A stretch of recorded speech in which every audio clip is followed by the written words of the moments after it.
I have one of the most influential DJs in the Winnipeg community here, DJ GeNie. And then they gave me the nickname DJ GeNie because we recorded all of our songs in my basement. And you have Messi and Ronaldo available in the lineup. Who are you putting in that final? Song change of the blend would happen, and now I get the reaction. Gone to being a DJ, dancing community, just that type of thing.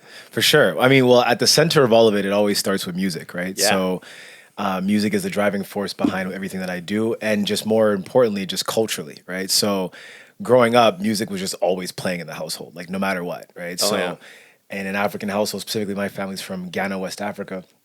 And like any activity that's being done, whether it's cooking or cleaning or going somewhere, there's some type of music being played almost in relation to what's happening, right? So, so like mom's about to make dinner, boom, there's a playlist for that, right? So like growing up, music is just always around, and then mom turns around, hits a little 1-2 step, you're just watching like, okay, there's movement associated with this music thing. I'm kind of liking that. But I wasn't super interested in like the dance part. I just really enjoyed like bopping my head to the music, right?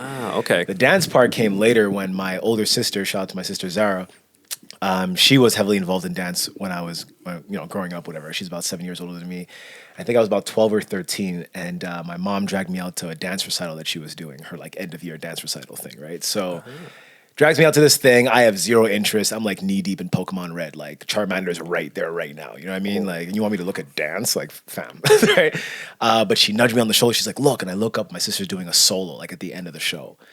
And I'm watching her, and I'm watching the expression. I'm watching the personality. I'm watching the style, the musicality. And everything is just like blowing me away because it looked like so much freedom up there. You know what I mean? Like, talk about being on a large space and commanding all of it. Like, she was amazing. And to this day, she's amazing, So I was inspired after that. And I remember being like, I want you to teach me everything you know. I want to know what this thing is about, right? So she taught me a couple of steps and kind of gave me my first little two-step, my first little grooves. And then I kind of took it from there, just recording everything I possibly could, right? So, really? Back in the day when every commercial had a dance section, right? So, like, it'd be like the Gap selling jeans, but they would have kids, dancing, right? Yeah. So I would record that and just learn all the choreography from that, right? So that's pretty much like my introduction to the dance part. Music comes first culturally, and then the dance comes after, where I'm just trying to, over time, connect the two things. So, yeah. That's awesome. And I'm really like, I really like how the aspect where it came from like your household, and is always a big part of how you're growing up and then leading to what you're doing now. What's up? So I had the pleasure of meeting DJ GeNie at the Canada Africa Cup of Nations final on August 4th. That happened a couple weeks ago. And boy, oh boy, what a set. Unfortunately, I didn't get to... So I had played in the final. But I was hearing your music from when I was doing warm ups and things like that. I absolutely was jamming out to it, and it gave me a good vibe. Thank you. I just wish I could have been like up there and being able to observe you at the time, because man, I was so in the zone. But then I was like also hearing these nice this is a vibe. So I'm really glad. Just wanted to have you come on, because obviously you're very charismatic just from my first meeting you, and I know you're pretty involved in the community here. So just want to give the inspiration to our audience, just not only for football, but also for the music community here. Yeah, for sure. No, it's a pleasure to be here. It's always dope to talk with people who are like-minded and just passionate about what they're passionate about, no matter what the topic is. So I'm ready. Let's go. Perfect. So I want to hit you off with a soccer question. All right. And it's it's always a pretty debated one. Yeah. So let's say you're a coach of a World Cup final. Of course. Okay. And it's going to penalty shootouts, and you have the final kick, and this will win the World Cup. Okay. Hello, everyone, and welcome back to the Observer of Football podcast. And today, I have one of the most influential DJs in the Winnipeg community here, DJ GeNie. What's up? And you have Messi and Ronaldo available in the lineup. Who are you putting in that final kick? So, what are you doing to me off the top? Okay, so it's funny. So my relationship with soccer is like kind of on like the sidelines, where it's like I grew up watching with my dad. So like my mom's side, that was the music and the movement. And then my dad introduced like politics and news, world issues and soccer, right? So it was like I grew up watching so many World Cups every so odd years, where I remember one of the World Cup finals, like Ghana was literally in this kind of position where all you had to do is just get the ball past this goalie and you would have been a champ. And this man hit the post, right? And he hit the post, and that was it. Game over. They lost. And to the point where I forget what the player was, but he couldn't my dad was telling me he can't show his face back in Ghana for a long time, right? The plane lands, we're cutting the tires, you know what I mean? Oh. So, so because of that, there was a lot of games where Ghana would play Brazil, right? So Ronaldo, Ronaldinho, all these names like were very much a part of my upbringing, and they just seem like the illest guys on the planet, right? Like from their hairstyle to the way they walked, all that, right? So Messi only kind of came into my purview like much later on. I'm sure way after his retirement or whatever. Like, and correct me, I think timeline wise, he's kind of before those two guys, right? Like, or at the same time.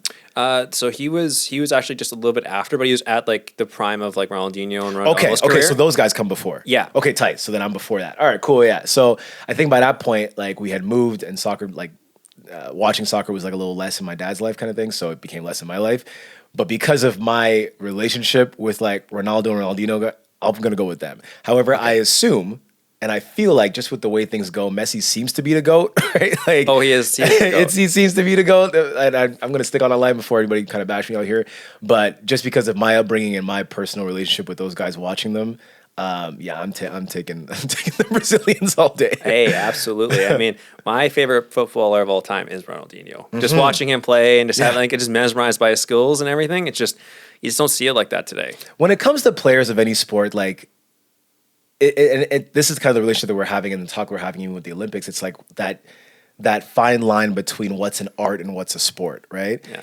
But when you see what is clearly a sport like soccer, like but someone like Ronaldinho do it in a way that seems artistic, you know what I mean? Yeah. Like that he like this guy's just straight up flowing out there, you know what I mean? If there are any Dragon Ball super fans out there, like this guy's Ultra Instinct all day, you know what I mean? Like the ball comes to him, and every single time, I remember even as a kid watching him, like I could never even say or tell what he was going to do with it. You know what I mean? Like his bag of tricks, his bag was absolutely endless in my opinion, right? So to me, that's why I'm going with him. Okay, absolutely. And you know what? I think it's a fair shout. Yeah. Because honestly, I don't think you can really go wrong with Ronaldinho or even Messi or Ronaldo. But for me, I got to go with the GOAT. I got to go with Messi because he's won the World Cup. He's won everything. I just got to go with that. Fair enough.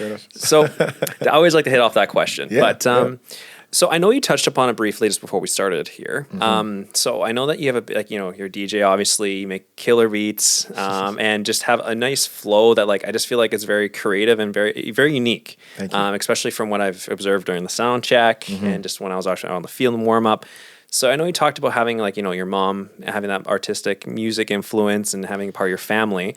Can you kind of just give us like a little bit of a background for the audience, just like how you got into music and how you got into be a DJ and how that whole process worked? So we'll start with the name, right? So for the audience, my real government name is Eugene, okay? And that's between me and you and everybody else. Got you. But I say that because most people don't even know that, right? So, but I'm born and raised in Montreal, Quebec, right? So I'm first generation Canadian in my West African family. My older sister that I was talking about earlier, she was born in Libya. So I'm first generation Canadian at this point. And the reason why that's relevant is because when my family got here and I was born, we would travel oftentimes to Toronto from Montreal, which is about a 5.5 hour, 6 hour drive, right? And I had a cousin named Nathan over there. We would go see Nathan over and over and over again. And he was about 3 or 4 years older than me when I was about 7, 8 years old growing up. And because he's older, he kind of runs the show when it comes to playtime, what we do, right? So, the big brother I kind of never had, right? Just bossing me around, telling me to go do this, right? So he's the one who first gave me the nickname Genie because anything he wanted, I would have to do it and grant that wish kind of thing, right? So, but because I was also a smart ass, I'd be like, okay, well, fine. I'd try to make fun of him just to like kind of keep some pride. And he'd be like, don't be a genius, right? So I like genius a lot better. So I spelled it G-N-I-U-S, right? Which was just a fluke. Later on, a couple years after, when I was about 10 or 11, my cousin Nathan died from like a rare blood disease, right? I'm so sorry. So when anytime you see me spell my name or anywhere else, it's gonna be spelled with a capital N because of my cousin Nathan who gave me the nicknames in the first place, right? Wow. So Genie is spelled G-E-N-I-E for my cousin Nathan. Now, I moved to Winnipeg in 2006 with my dad. He got a job at the University of Manitoba. Says we're moving to Winnipeg. I say to him, what's that? I never heard of that in my life. Lo and behold, I end up here. And the few friends that I had made at Glenlawn Collegiate and Saint Vital here in Winnipeg were like, well, what's your name? And I was like, well, my name's Eugene. They're like, we're not calling you that. Like, what's your actual name? What do you want us to call it? I was like, I go by Genius. They're like, we're not calling you that either, right? I was like, okay, well, I go by Genie. They're like, cool, so that sticks. So I just went by Genie like as soon as I landed in 2006 all the way up until now, right? The DJ part was given to me by my friend's first year university out of high school, 2009, 2010. We actually started a rap group called Two Crew for You, right? Okay. Nice. And it all started, we were always at McDonald's every single night. And our favorite dish there was the McDouble, right? So we were in our home, my homie Nabil's car, and we are just like, yo, McDoubles, man. And we made an entire song where the chorus was just McDouble. That was the whole song. I have it. We can link it, whatever, right? Yeah. So, you know, my friend Paul, he went by P Ziggs because his name was Paul Luziggy, so he went by P Ziggs. Mark went by M&M's, and Nabil went by Madness, right? And then they gave me the nickname DJ GeNie because we recorded all of our songs in my basement, right? Which was literally just like my laptop and like a Windows microphone that I hung from the ceiling kind of thing, right? Classic. Which is why I got questions about this setup later. Anyways, right? But it was just this like super old school ghetto thing. We recorded like hundreds of songs there. And because I was the one mixing just the actual music they were recording, they called me DJ GeNie. Not because I was an actual DJ, just because I was the one mixing, right?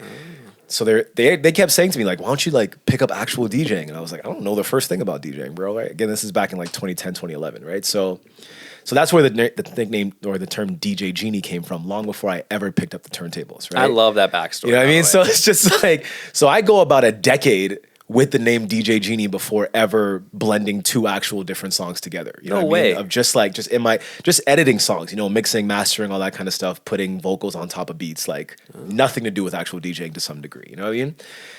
But in 2019, 2020, my girlfriend, now wife at the time, Tracy, she asked me to DJ her birthday party. And I was like, and we've been together for about, 6 years. And I was like, Tracy, I'm not a DJ. She's like, you've hired DJs, you've been around them all your life. I'm sure you can figure it out. And I'm like, it can't be that simple, right? Like, she's like, listen, my birthday's in January. She told me about it in November. You got about a month to get your act together, right? I'm like, okay. So I have plenty of friends that are DJs, and my homie Brett, he had a controller. And I asked him, I was like, can I borrow this? Because Tracy really wants me to do this thing. He's like, bro, you're not a DJ. I'm like, it's my name. I got to figure this out. And she wants me to do it, right? So I took his controller home and I just started pressing buttons. And I was like, oh, that's how they did that. Like everything just kind of started to click. And because music was already ingrained in my body through, choreographing and dancing for over, almost 15 years at that point, it was just natural to find what songs went together.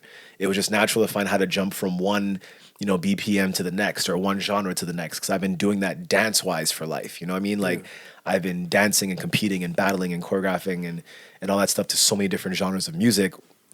That was hard. Like, I don't want to be, I don't be short, but like it was harder than just playing two songs in a row, right? Like dancing to them was harder than just playing them. So it was almost like I was taking a step back in the difficulty level, but training my mind in a different way now, right? So I kind of figured it out, got to the party, did it. It went well, right? Like, and then I was like, no, like this is kind of cool, you know what I mean? So I was like, maybe I'll keep it going, but I'm not sure. I got other stuff to do right now. And then the pandemic hit, and they told us to go into our rooms for 2 weeks / 3 years, right? So I was now just in my room, nothing to do, and I still had his controller. So I was like, I think I got time to figure this out, right? So a month later, I emerged from my room. I emerged from the room of spirit and time for the Dragon Ball fans out there again, and knew how to kind of do this, and then just getting better over time. So that's the idea with that. Fair enough. So I love how your girlfriend, now wife, put you in that pressure to be like, hey, you got to perform. And then what they say, pressure makes diamonds. Exactly. Not hugs. You know what I mean? So it's like, she put me on a clock. It was just so funny. I was like, okay. And I'm at home sweating like, people are going to have to listen to this. And forget just playing music. Like even the fact that I would have to rent speakers and figure out how to cable these things. You know what I mean? Like the tech side of it was also what I'm sitting on YouTube trying to Google and all this stuff, right? So come the day of, I'm setting up the speakers with a friend of mine, shout out to Bryce, and we're just like, you think this goes here?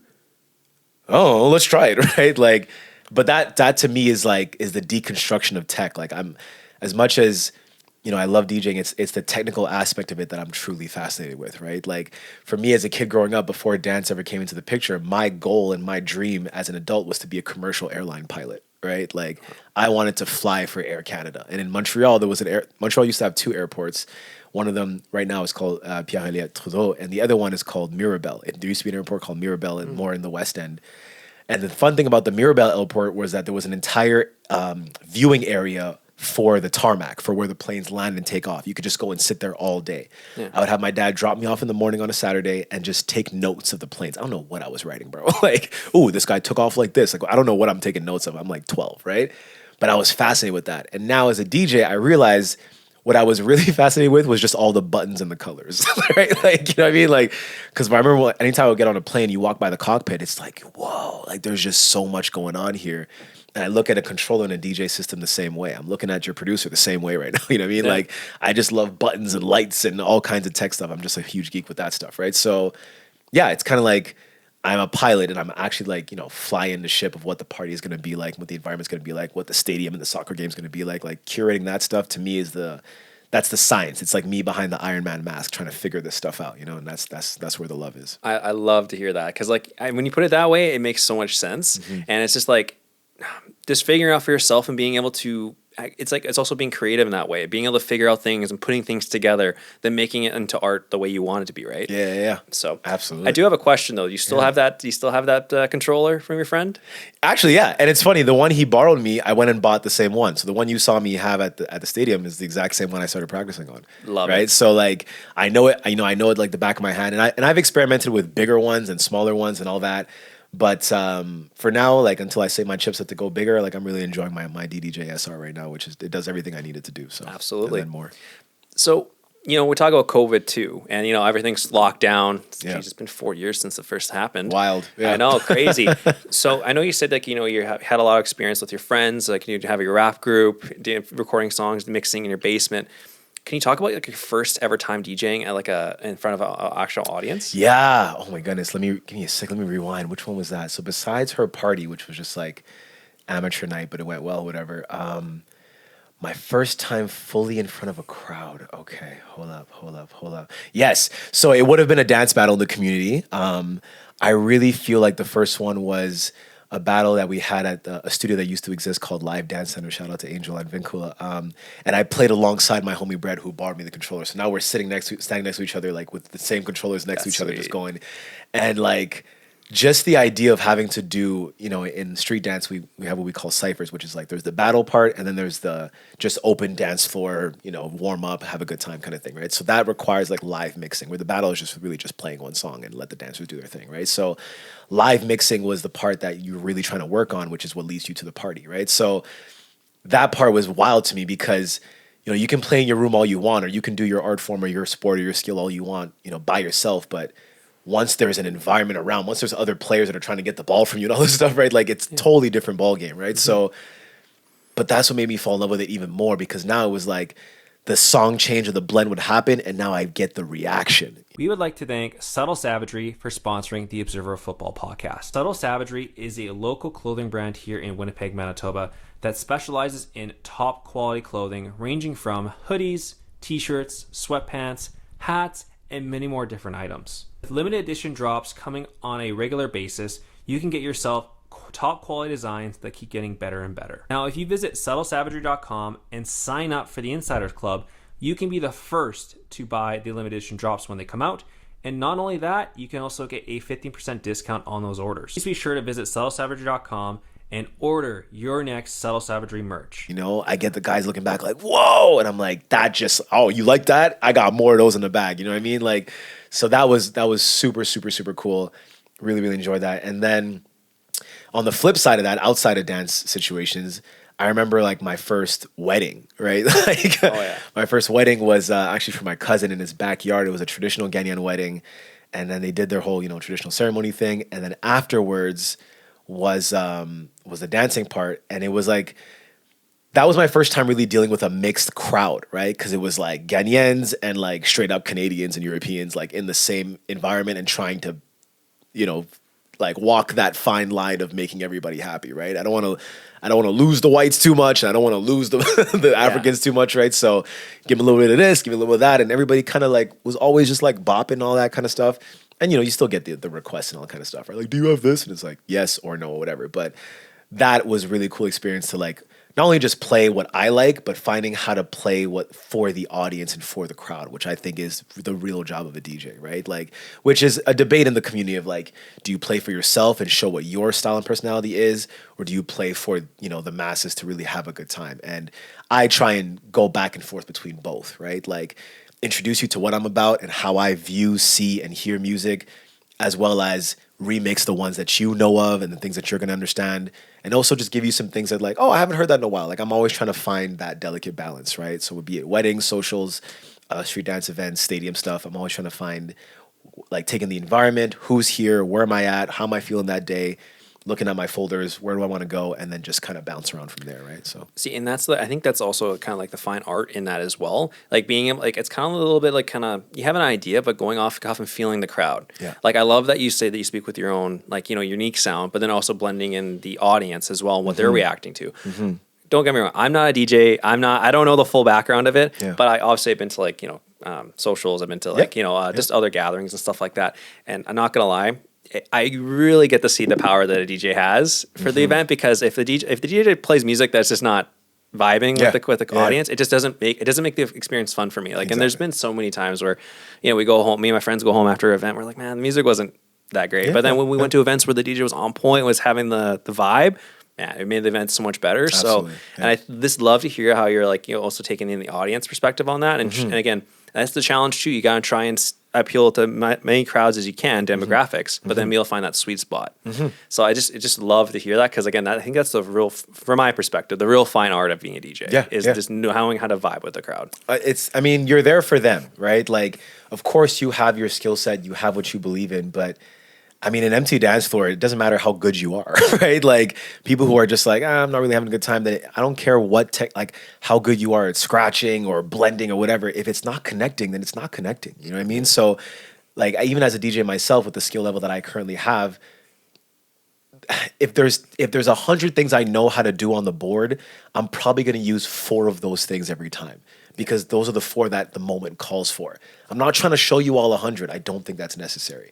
And that's my experience, just like you, of going to so many parties and hearing so many DJs that I personally felt, just like you've said, are not towing that line effectively. No. And even as I'm a dancer, like, I'm there to fully dance. I'm not there to social, like, waiting to see if my winning ticket is the one, I'm like, I'm there to really vibe. So it's extra important for me that whoever has that ultimate job understands that. And I'm really grateful to, for her to have been like, to do my party, because it actually got me to be like, okay, this thing that I've wanted for so long, how do I do that then? I can talk shit all I want, you know what I mean? Like, can I do that?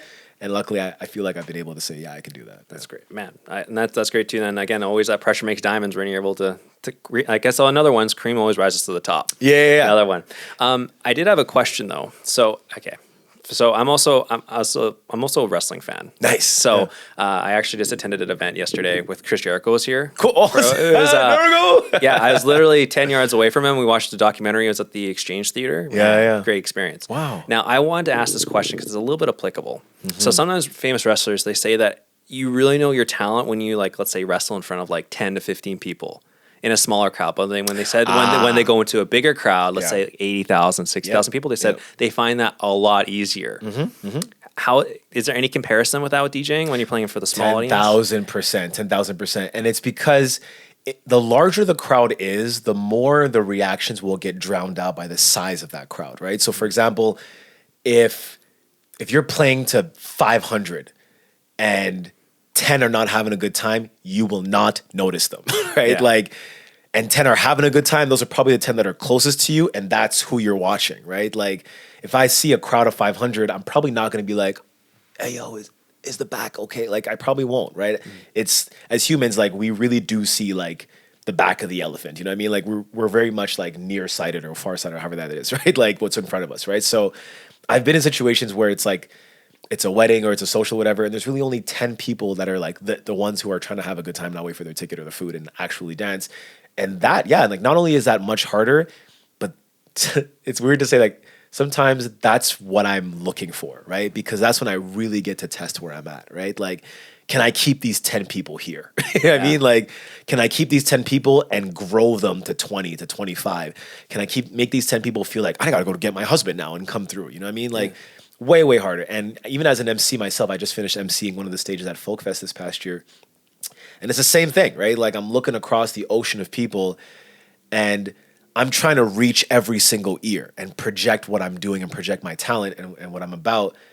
But I also am looking at individual faces and seeing like what's landing and what's not. You know what I mean? And as a DJ, what we normally just say is it's about crowd observation, right? Like you can put your head down and mix and never know what's going on. And that's when you're like internally like doing it for yourself. But I spend so much more time looking up, doing what I'm doing. Okay, cool mix. All right, how did that go? No? Okay, we're rewinding. You know what I mean? Like even at the stadium, like from where we were, the crowd was like over yonder on the other side. And even from that distance, I'm like, okay, I'm looking at section 220. How did that go? You know what I mean? Right? Like it's still, even at sound check, I'm looking at the people around me. Okay, how is this going with it? Like then my audience is just the crew that's around me and that's that. Can I rock that? You know what I mean? Like, and that to me is the exciting part. So when there comes times where, even for me, like, okay, this is not going well, I pride myself on being able to take a complete 180 turn and go in another direction. You know what I mean? Okay, cool. So like classic rock is not your thing. Boom.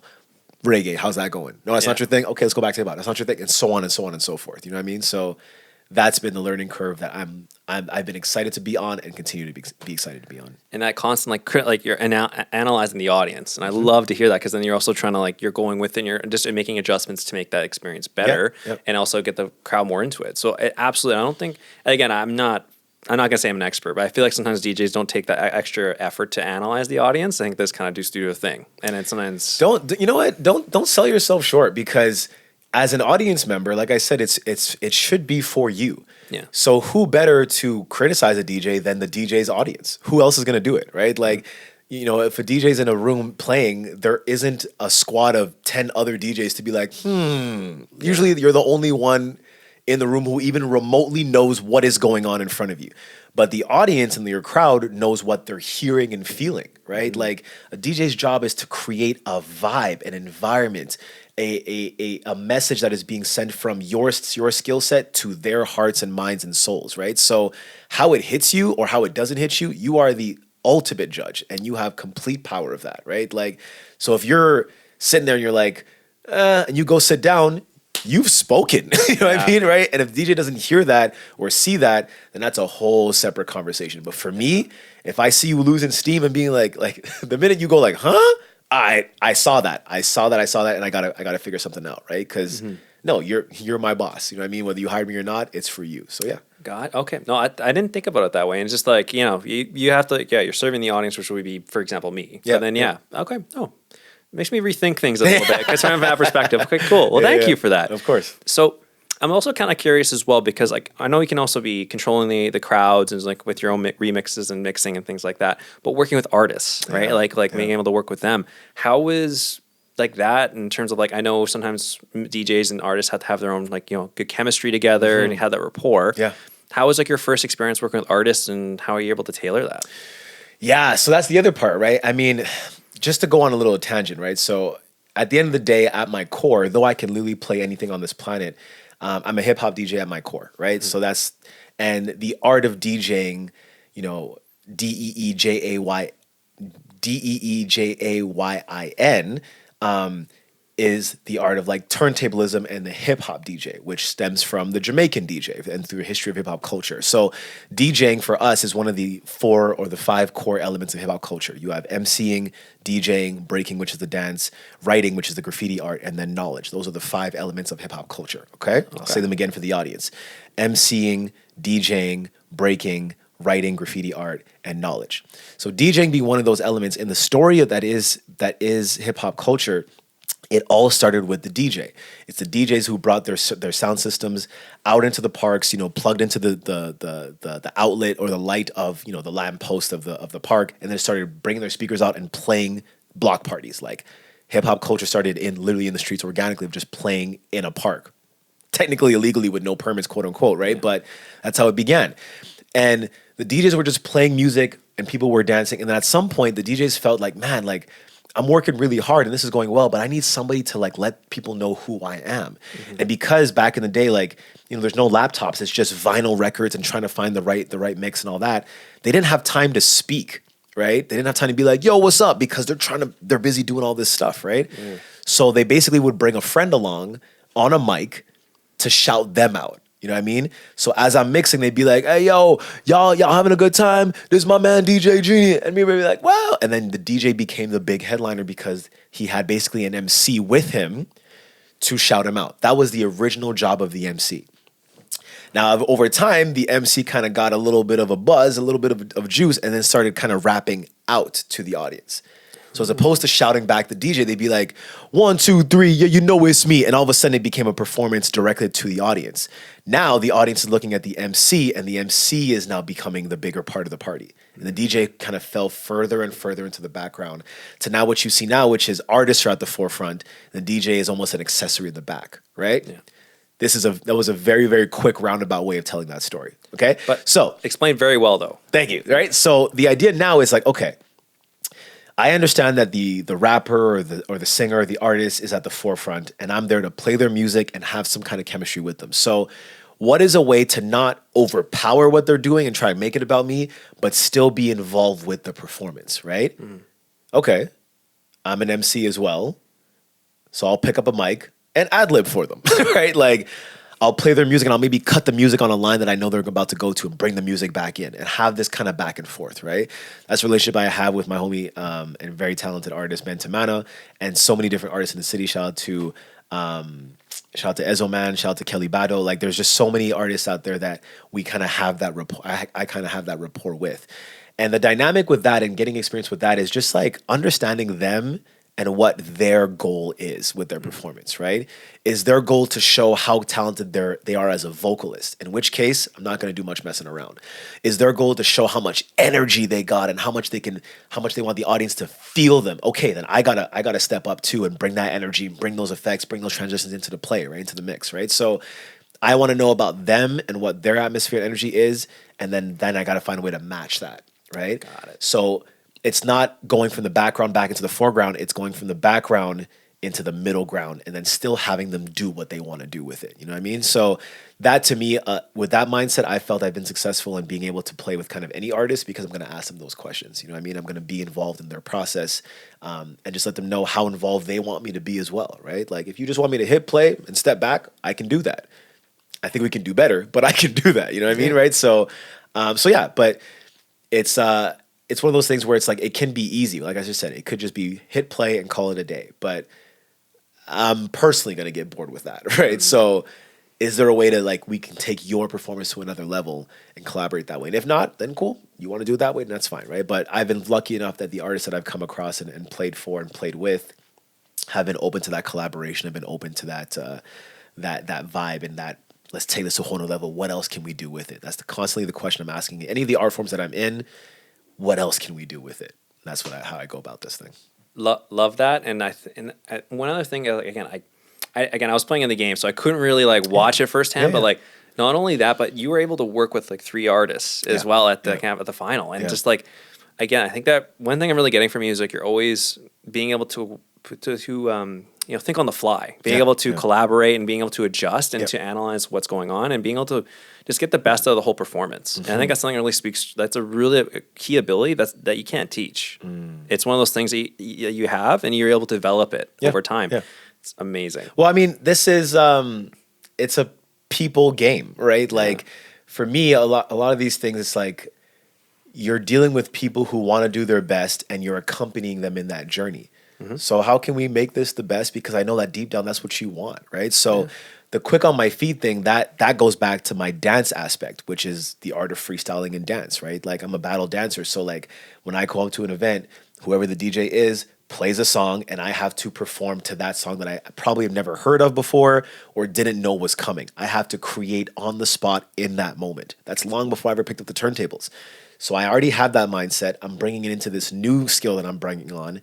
I'm not just going to leave that aspect of myself behind, right? So it's benefited me in this way where, like I have DJ colleagues who are less flexible, you know what I mean? Who are not able to be thrown a curveball, right? Like I've come across DJs who, speaking of, as a DJ, you get requests at a party and it's like somebody comes to you and like, hey, can you play this? Because we need this. And they're not able to make that adjustment or know how to they're deep in a house situation. They don't know how to get to soca. You know what I mean? Right? Yeah. Like, to me, like, that's a problem, bro, right? Like, I need to know how to flip the switch on a dime if I need to. You know what I mean? So, you know, at the soccer game at the stadium, it's like not only am I playing for this artist, now you're telling me that I got to worry about this artist who I've never met before. No problem. What you got? Quick conversation. We're off. You know what I mean? Right? So it's really nothing to me, right? Like at the end of the day, like I kept saying to the organizers, like, well, I'm here, so right? Like you know what I mean? Like, yeah, I can draw the line at some point and be like, okay, like enough's enough. But at the same time, like I'm looking at the artist. There's nobody here for them at Tech. Let's just make this thing happen, because whatever show I'm a part of, because I'm a part of it, I want this thing to be good. So let's go. Love that. Yeah. Love that. So, and then the flexibility, I think it's appreciated by all, because then, you know, it's a lot easier to work with, right? Yeah, of course. Okay. So I want to kind of deviate the conversation. Of course. Just a little bit. So I know you mentioned some anime, Dragon Ball in particular. Okay. So I like anime myself. Let's go. Okay. I'm going to assume, is Dragon Ball your favorite of all time? I mean, yes. However, there are others that are close seconds, if not right next to it. So, okay. So my favorite anime of all time, and I'm in the process. I'm going to be watching Dragon Ball. Yeah. My friends got all the old DVD sets. Sick. So, and it's just going to go through the whole trilogy of it. And I've seen episodes, but I never actually got into the series. Okay. So I will definitely dive into that, because trust me. This podcast is brought to you by Ike Sportswear. Ike Sportswear is a local sportswear brand here in Winnipeg that specializes in soccer and basketball sportswear. Now, if you're looking for any jerseys that are club or international level at a cheap price, Ike Sportswear has got you covered. Recently, I ordered a Netherlands Van Nistelrooy jersey for the low price of $60. And I must say, when compared to the official branding from the Dutch international team, you can't go wrong, because Ike Sportswear has got you covered with affordable prices and quality jerseys. So what are you waiting for here today? Visit Ike Sportswear's Instagram page, where you can message them directly for the jerseys you want, or you can also text them at the number on the screen. My friend showed me one episode, and it was just like, I'm like, when people make jokes about the screaming being for like 20 seconds, I like watched an episode, and I was like, and it actually was a thing. I'm like, wow, they're not kidding. They weren't kidding. No. They weren't kidding. But I gotta say, I don't know if you watched this one, but my favorite of all time is Naruto. Let's go. Oh my god! Like, so watching this as a kid, and then first of all, for Naruto, for not Shippuden, but for the first one, if you haven't watched it yet, it's been like over almost 2 decades. So, and no spoilers here, but fast forward to this point. Yeah. Okay, that, you know, Sasuke and then the Itachi. Yeah. Man, like then they find out the whole backstory to like Itachi's reasoning and the whole thing, man, just blew my mind. I was like, man, like, because it seemed so linear before about Sasuke. I just want to kill my brother because he killed my family. I just need the revenge. Yeah, and I'm like, okay, fair enough. You know, this was gonna be a simple story, and it's just like blows my mind. Listen, man. on a greater scale, this goes to like with what Naruto did so beautifully with what you just explained, and what the art of anime and why it's in a class and a league of its own when it comes to just a viewing experience, is that left turn that you just never see coming. You know what I mean? And it's a left turn you don't see coming, because with Dragon Ball and with Naruto, like they're just, and with One Piece, they're just such slow burns to begin. You know what I mean? Like, you watch those first few episodes of Naruto, and you're just like, where is this going? You know what I mean? Like, I was sitting there just going, yo, like, at any minute now, you guys can start this thing, right? Like, and then when it starts, you're like, I was not even ready. Like, I should have, I'm sorry. I was talking shit. Like, like, slow down. You know what I mean? And then when that plot twist happens, I'm sorry. Like, I'm sitting there in tears, man. I'm sitting there in tears, not only from a narrative standpoint, but for what that means for the characters, what that means for the story, and what that means for what could possibly happen next, and the implications for everybody involved. Like, I'm just such a fan of the medium to be able to do that, and the artists and creators that are behind these stories. Like, it's a whole different level. It's just like one of those things where you just don't expect it, and then when they get into the character development of these characters, and then they expand upon it more, taking it out of left field, it just attracts me so much more and gets me so much involved in the story. Like I mean, obviously, like with Naruto, like. Okay, well, like obviously with Purview Sage, when he died, I was like, I was a kid, and I had that happen. I was like, I actually started like, I was actually emotional because I was attached to the character. 1,000%. And then like with other shows too, like I mean, everyone kind of like makes jokes about SAO, like Sword Art Online, Attack on Titan, you know, Full Metal Alchemist Brotherhood. Like these shows, it just gets me so involved, and then I can even go, even though I know the story, I can go back and rewatch them. Say it again. That is the part, and that's the part where like comparing anime to like humans and real people shows, there you can't say that about human shows as much, right? No. Like, because the investment that these writers and creators in anime put into each individual character, to the point that I feel across the entire Naruto universe, I can't point to a character who is completely useless, right? Like, who is just here.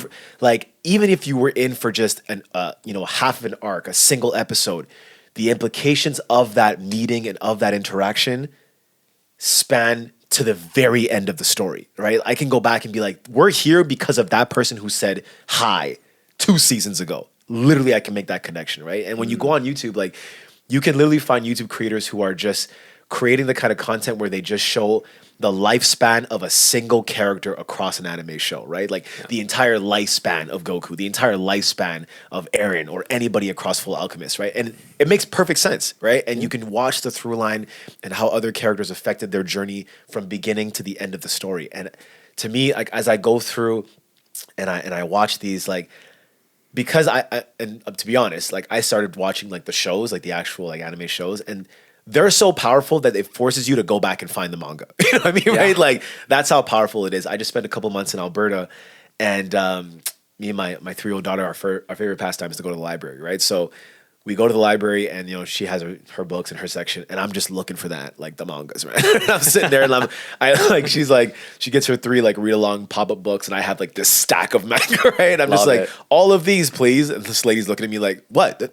This is not a kid thing, you know that, right? Like, just like, you want me to go get Vogue magazine? Like, this is way more interesting. So 1,000%, man. It's like, so for me, it's like, yeah. So there's Dragon Ball there, and then my right close next to it is Attack on Titan. That to me, that's my shit, bro. Like, you know what I mean? Like, and then I got into My Hero Academia. I'm getting right back into it. I'm trying to actually start Full Alchemist in a week. That's actually my homework. You know what I mean? Okay. And then I'm gonna go back and I'm planning on going back to rewatch Naruto. I'm planning to go back and rewatch One Piece, because it's just like, these stories and these characters, man. I just sit there and cry like the whole time. Like, absolutely, and it's just like you just lose yourself in the story. And I can binge watch an anime if I'm really into it. And I'm just like, man, it's like 10 o'clock, and why is it 3 a.m? I'm telling you, it's what happened with me with like Jujutsu Kaisen and Chainsaw Man. Like, those are the two that I'm just like, no, we've lost it. This anime as a whole is just the greatest thing to hit North America. Shout out to the Japanese, y'all are killing it. Like, I remember when even like some of them don't even have to be like that deep or heavy. Like, even One Punch. Yeah, laughed at it so much. I thought it was so funny. I came across it on a whim randomly on Netflix, and I was like, what's this goofy bald guy with a cape? What's this about? Right? Like, and I clicked the first episode. I was like, give me the rest right now. And it was one of those things where it was like, I was done, and I'm like, what time is it? And I worked in it was 7 a.m. I was like, I got work in 3 hours. Like, what have I done? No regrets. No regrets Worth with an it. A. Like, absolutely. Oh my god, I love that you're an anime fan, because it's just like, if you know, you know type thing. And in One Punch Man, I don't know if you got to the part where Genos, his like disciple, who's like a robot, whatever, asked him like, how did you get so strong to like beat anybody in one punch? And he's like, I'll tell you, it takes 100 push-ups, 100 crunches, running 5 kilometers a day for every day for whatever amount of time. And then Genos was like, that's regular strength training, right? Like, you didn't do anything special. Like, I rolled off the floor. I think I broke my coffee table. I was laughing so hard. And I found a guy on YouTube who like tried it for a year or whatever, and he's like, I've seen some progress. Like, you know what I mean? Like, it's just super, super funny. So I love it. And it's funny because when they mentioned that part, like, me and my friends, like, even like when we were out and just like in public, or like just when we go training at the gym, they're like, look, what do I gotta do to get better? I'm like, man, just reference the One Punch. That's how you do it. One Punch Man. Like, So kind of touching on just another part, but like also gaming aspect. Yeah. So you mentioned Pokemon Red, which is an OG game, by the way. Of course. Love it. For those of y'all that don't know, you don't know. Game Boy. I played my first ever Game Boy Color. Good for you. Good for you. Yeah. But my first one was Pokemon Yellow. Nice. Yeah. So, and I could not beat Brock for the life of me with freaking Pikachu. Oh my god. The game was over as soon as you got to Brock. Pretty much. It was pretty much over. Yeah. Just go in the grass and call it a day. So, is Charmander your starter always? It was, and because fire is just like, and like, when it comes to like, getting back to the the anime, whatever, like just like the elements of nature, right? Like just like the Avatar feel, like fire is a big part of like my essence, right? So just his design to me was the coolest thing in the world, with just like the forever flame that just sits there, you know? So I remember even the episode of Pokemon when like Ash was like in the rain trying to keep his flame alive. Like I was already in tears with that, right? So talk about the traumatic backstory for Charmander, you know by the what way. I mean? Oh my God. What was that, like episode 3 and we're in tears? Like this is the real deal. You know? Damien, the trainer, just abandons the Charmander on a rock and it's like in the ring gonna die, and he's like, and he just knows how powerful he's like, yeah, I want you back. I'm telling you right now, I've never met a Damien who I liked.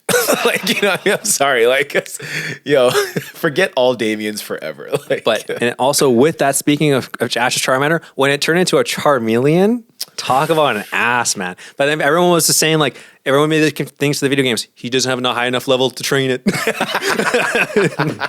And it's not even worth it. Yeah. But I don't know if you remember watching the anime, like the one when he fought like that match with the battle with Blaine and the Magmar.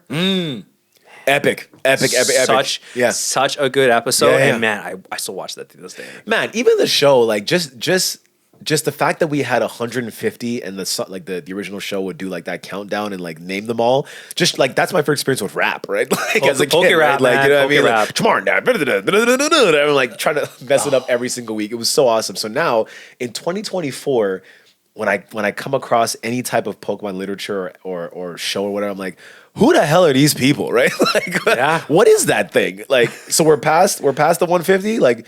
No more Vaporeons? Is that no? Like I said that to a kid once. He was like, "What is that?" I'm like, "I'm done. We can't even talk anymore." Right? Like, but yeah, no. I will say I still play the games to this day. You still got a Game Boy?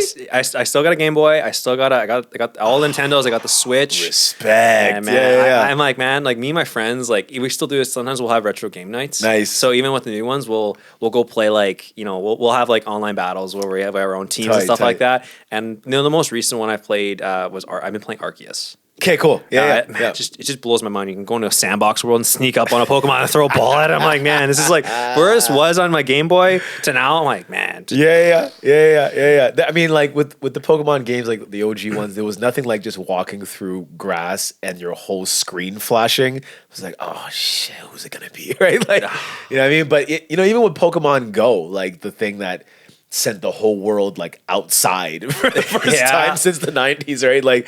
I remember being like, and like resisting it for a while. And finally I got the app and I was in my dad's house. I was on the stairs and I had my phone pointed at like the laundry bay and I got the app and I put my phone up. And as I put my phone up right there was like a Raichu just sitting there, like in my house. A Raichu. Oh, just like bouncing and like doing that video game bounce thing, right? Like, and I was just looking at it and looking at my phone and looking at the empty space in real life. And I was like, nah, like that's a little too much for me. Like I'm gonna just go back to the full virtual ones. Do you know one of my favorite moments of Pokemon Go?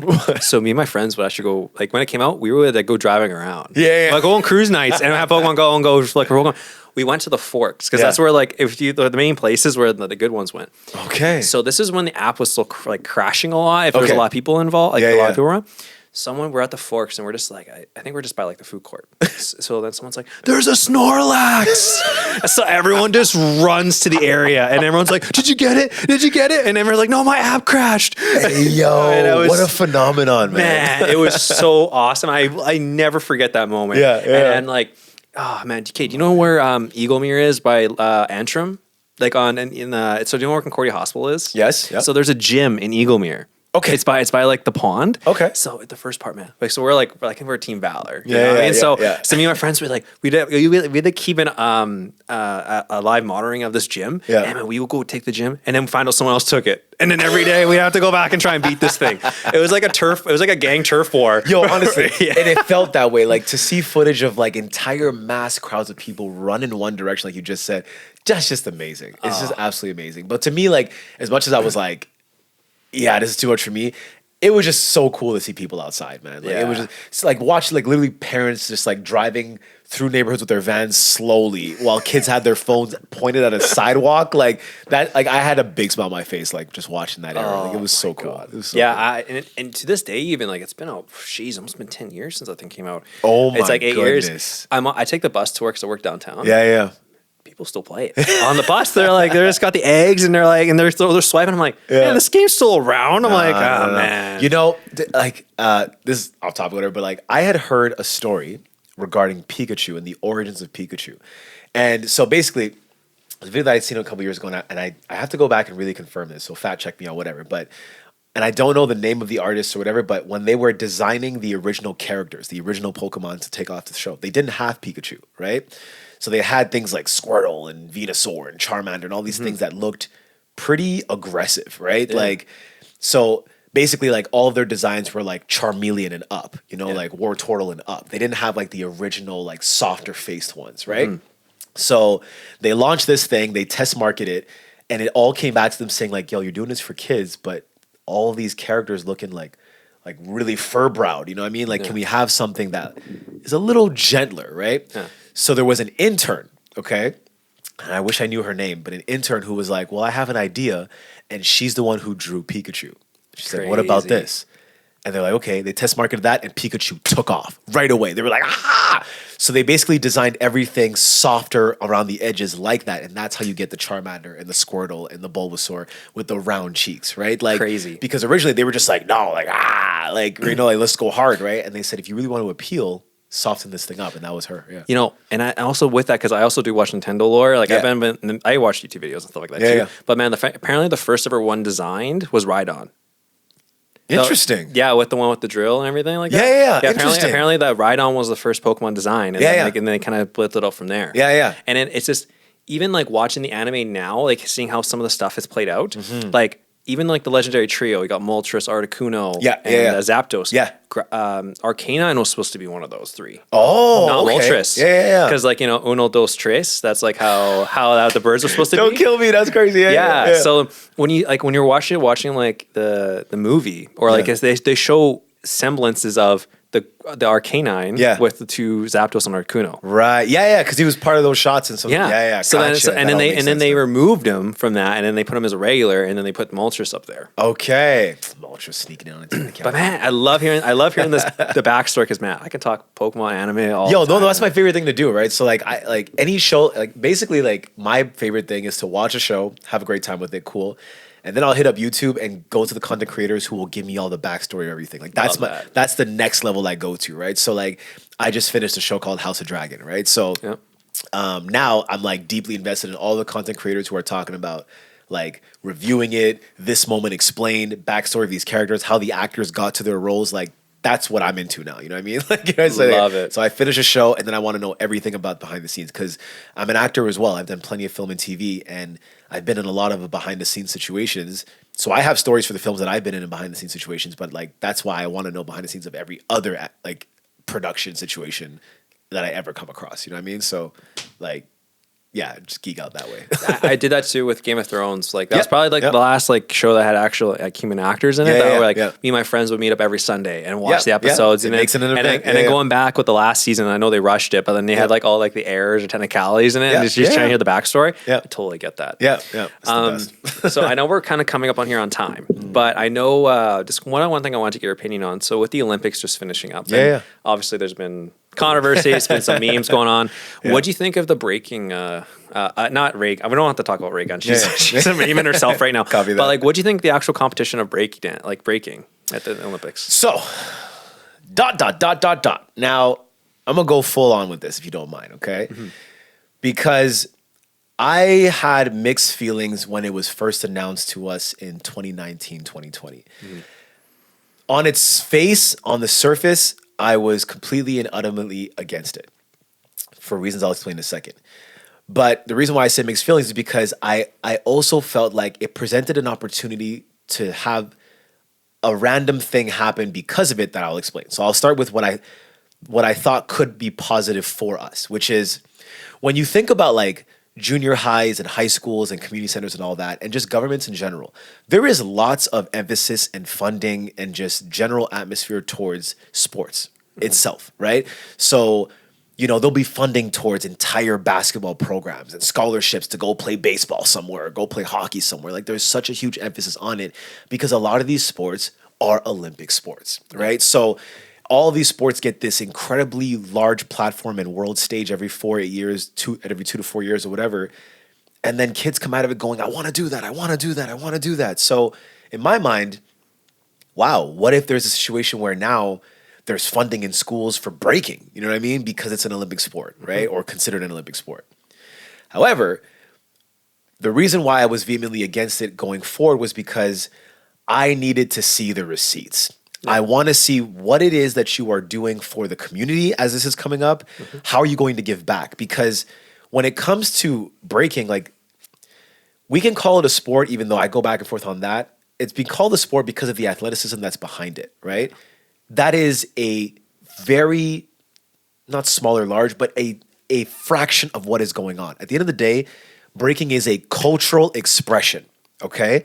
It's a cultural art form that is born and bred from communal struggle of a particular set of people, okay?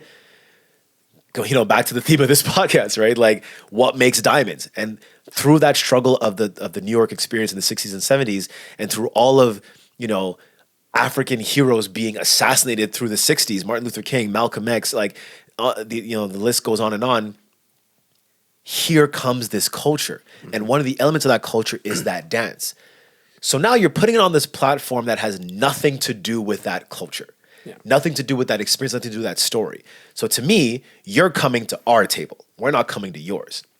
And the only way I'm going to get on board with it is if you are coming to our table to ask us how we can put it on yours.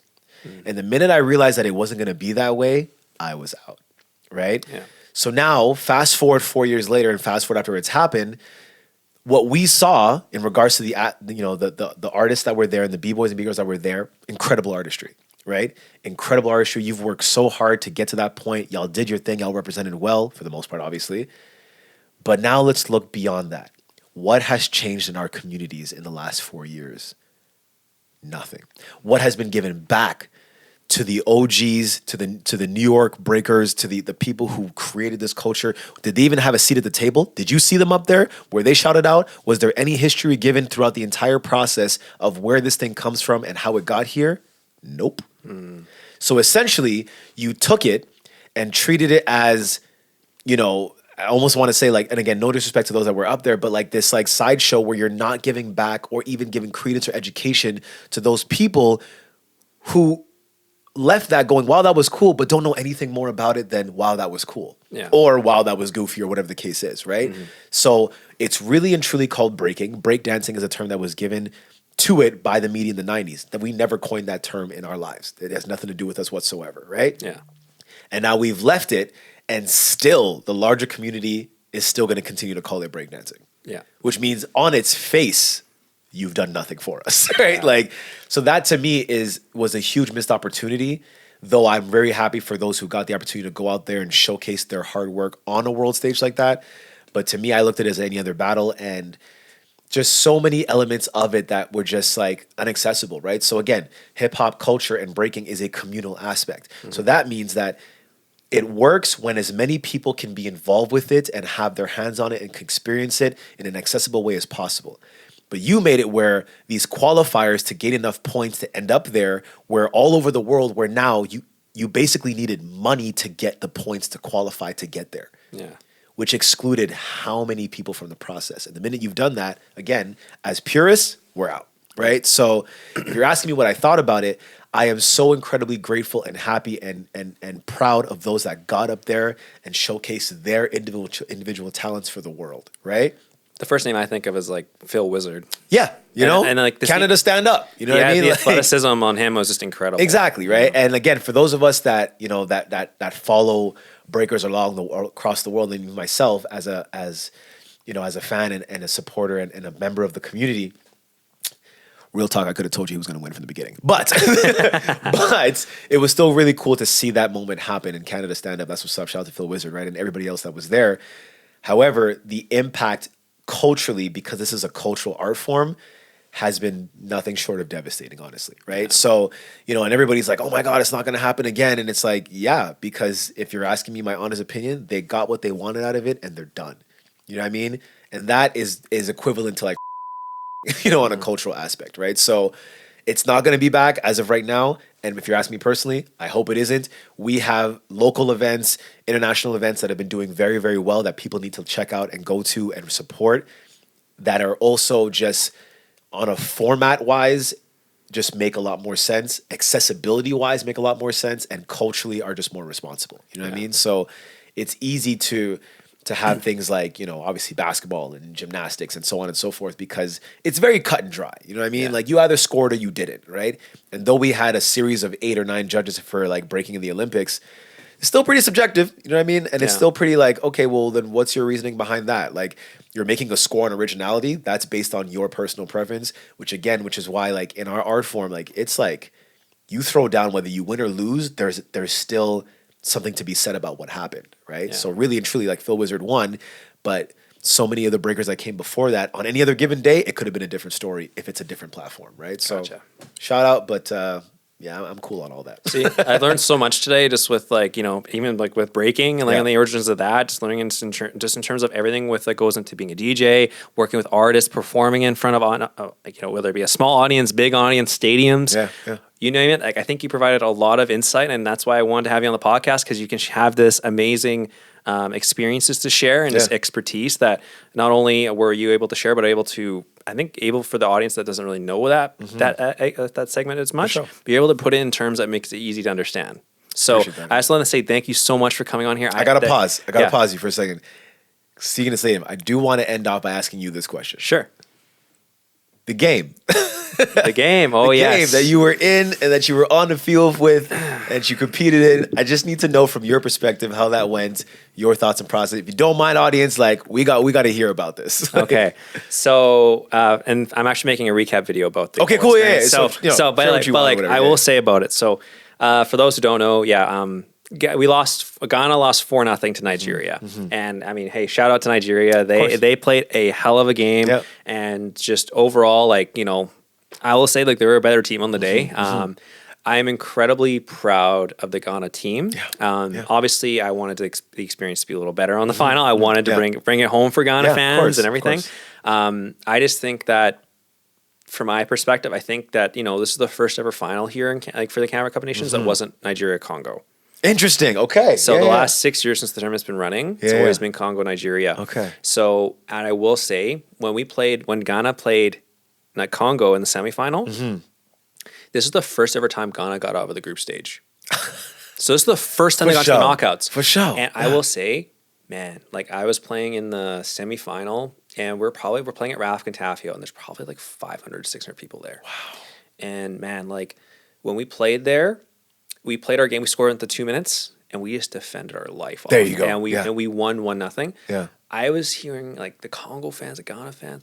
I was hearing, like, sirens going off with megaphones, people screaming, and then everything about it. Yeah. So, and when we won, it was just like this whole community, which I wasn't even aware of. Man, just loved being a part of it. And so when we got to the Nigeria game, I think a lot of the thing is, I think this is a big step for the team, and I think when you think of like dynasties, I think that Ghana's gonna be on the precipice of future championships. Even the Ontario Cup and Africa Cup of Nations tournament, Ghana won that. Let's go. Okay. Yeah. So, and I think we're gonna see more competition.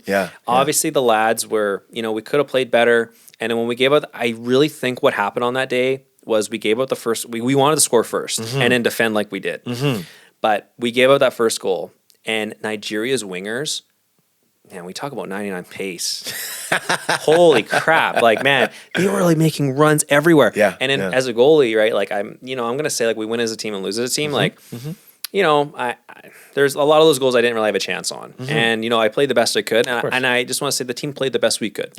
So I think it's a great learning curve. And, man, even though it's a disappointing result, I think it's a lot to build on. And the team and everyone was just, even though we're sad, it was still a huge experience for everybody. And we even went to the Ghana Pavilion after, and some of the people that were cheering for the team, man. Everyone wore their jerseys and went there, man. And it's just love to see it. And man, it was just a truly amazing experience. Thanks for sharing that. I just want to end out by saying, like, I was proud of y'all. Honestly, I loved every minute of it. And it was, again, my first time even like seeing a game and realizing that this league was here. And I loved every minute of it, man. Like, regardless of the score, like, it was just such an awesome cultural experience, right? And that's what it's all about. And that's the theme of today, man. It's just like, where the culture at? You know what I mean? Like, wherever the culture's at is where we're gonna be. And just to give people and the audience that experience of win or lose, man, we were all in the same environment together, hearing each other drum and play music and be excited and even talk trash and all that. Like, that's what it's all about. You know what I mean? So shout out to that. I'm looking forward to watching more of y'all. Yeah, no, absolutely. And just kind of building on that too, like I brought out like, so obviously I'm not from Ghana for those. I was an honorary Guinean player of course. for the tournament, but a lot of my friends and family, like they came to the event and we never seen soccer here, like football.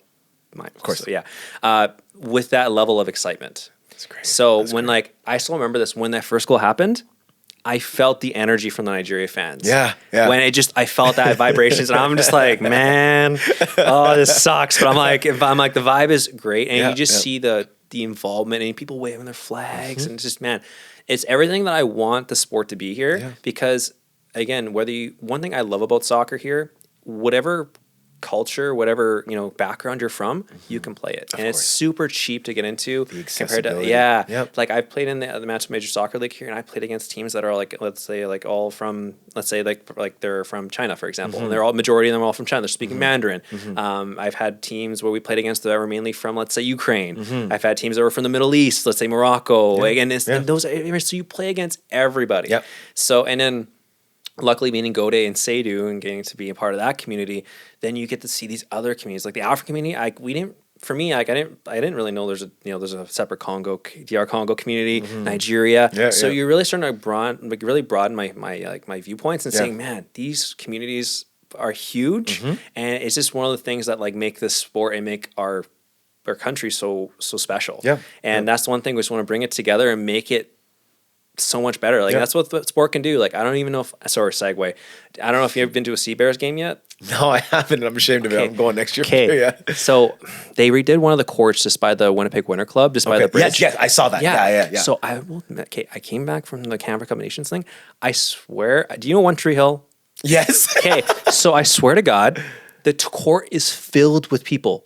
And there's one-on-ones happening, and there's lines of people around the court. I drove by when that was happening, and I said, what, should we pull over? Like, what's going on? I saw that. Yeah, dude, incredible. It's just like one of those things. I'm like, man, like how much the sport can bring people together and bring the community together, man. That's why I'm trying to like get more attention to Valor and just get more of the soccer, man, because I want to bring that all together. Because man, I felt like I was watching a movie. And people like one-on-one, man. It's just, this is absolutely love to see it. And that's why the music and breaking, all culture is it all comes back to community, and just want to bring that out because Winnipeg, we have a unbelievable city. I know it gets a lot of bad reputation, but like for what we have though, we have a really bright community here. I really make sure we highlight that, and that's for sharing your story, building the community, promoting it. It can only get bigger from here. Absolutely. Well said. So DJ GeNie, I just want to say thank you so much for coming on the podcast here today. I learned so much, and I'm sure our audience did too.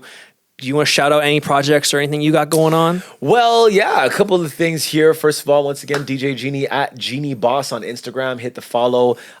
Weddings, socials, parties, whatever the case is, you let me know. We'll make it happen. Take your party to the whole nother level. I am the resident DJ at a new club called the International Players Club. Which is on McPhillips and Notre Dame, 44 McPhillips Street in the lower level. I play there every Saturdays, hip hop and R&B and whatever else I feel like doing at the time. So DM me on Instagram for the guest list, only $5 cover at the door. Come through. We got pool table, we got darts, we got music, we got drinks, we got everything going on. So I'm there every Saturday, or at least as many Saturdays as possible. And yeah, man, just follow up. If you follow me on Instagram, you'll see everything that I'm up to.